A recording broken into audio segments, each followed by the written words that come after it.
Once upon a quiet evening in a small apartment near the edge of the city, a boy named Daniel sat by the window, watching cars move slowly below. The sky was turning orange, and the sound of traffic mixed with the distant hum of people returning home from work. Daniel was 13 years old, thoughtful beyond his age, and often lost in questions he did not know how to ask. His family did not have much.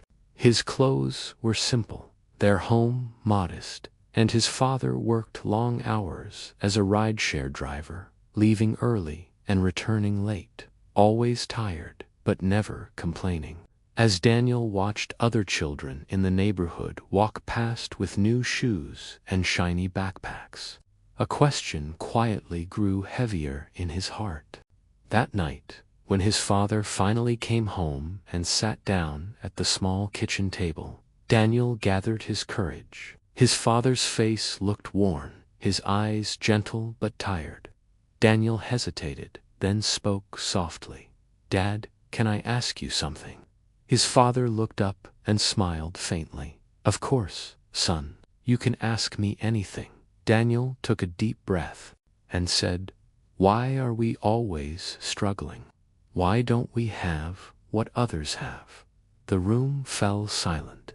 His father did not answer right away. He stared at his hands, resting on the table, as if searching for the right words. After a long pause, his father finally spoke. "Because of the choices I made when I was younger." His voice was calm, but there was pain behind it. He looked at Daniel and said, "I'm sorry I couldn't give you an easier life. You deserved better." Daniel felt his chest tighten. He quickly shook his head and said, "You're still the best father.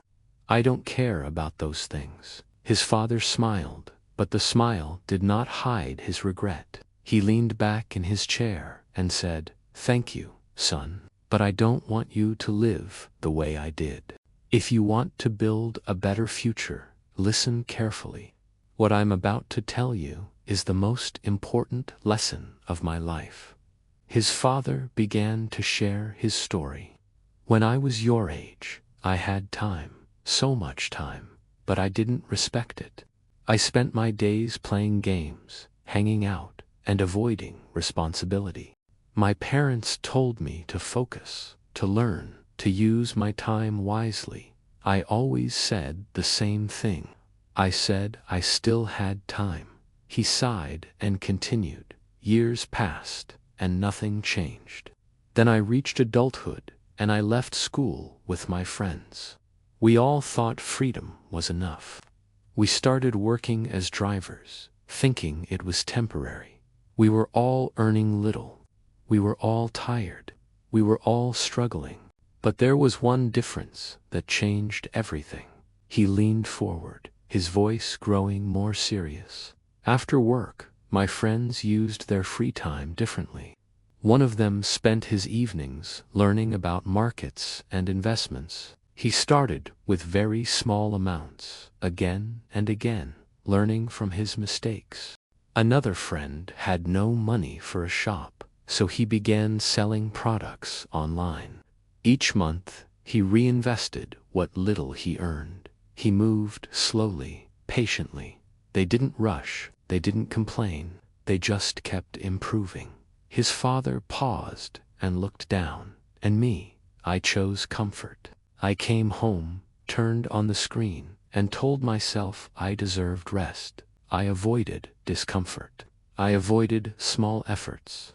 Day after day," he continued, "my friends talked about what they were learning. They shared ideas and plans. I listened, but I didn't act. I didn't want to leave my comfort zone. I told myself tomorrow would be better. Tomorrow never came." His voice softened. "Years later, they came to me and said they were leaving, driving behind. They were moving on. They had built something slowly, quietly, step by step. And I was still here." He looked at Daniel and said, "Not because I had no choice, but because I never took small steps."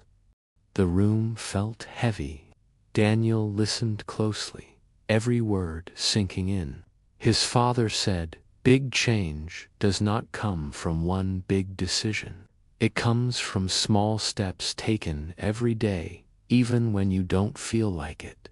Comfort feels good now, but it steals your future.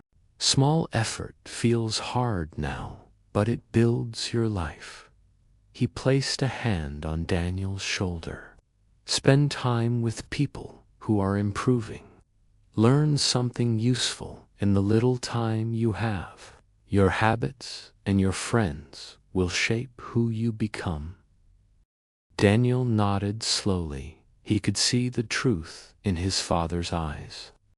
He felt the weight of the lesson, but also a strange sense of hope. "I promise I will do better," Daniel said quietly. "I promise I'll make you proud."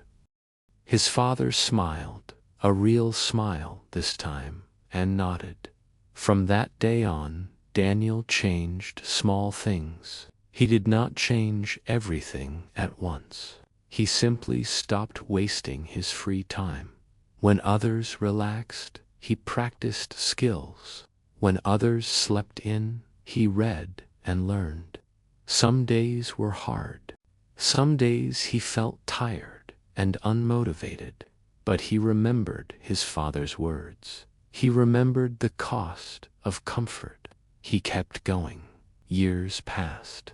Daniel grew older. The small steps added up. The skills he practiced began to open doors. He found better opportunities. He earned more. He helped his family. He made life easier for his father, who no longer had to work such long hours. Daniel felt a deep emotion rise within him. For him, that moment was worth every effort. Deep down, every child wants to hear those words at least once. If you are listening to this, remember this simple truth. Big change does not start with a big moment. It starts with one small step today, then another tomorrow. Even when you are tired, even when no one is watching.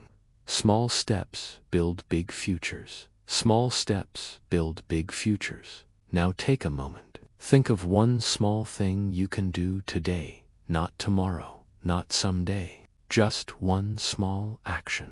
Do it for 15 seconds. Open a book. Write one idea. Practice one skill. Then stop. Do the same tomorrow. That is how change begins. Small steps build big futures. Small steps build big futures. If this story touched you, like, share, and subscribe for more motivational stories that stay with you.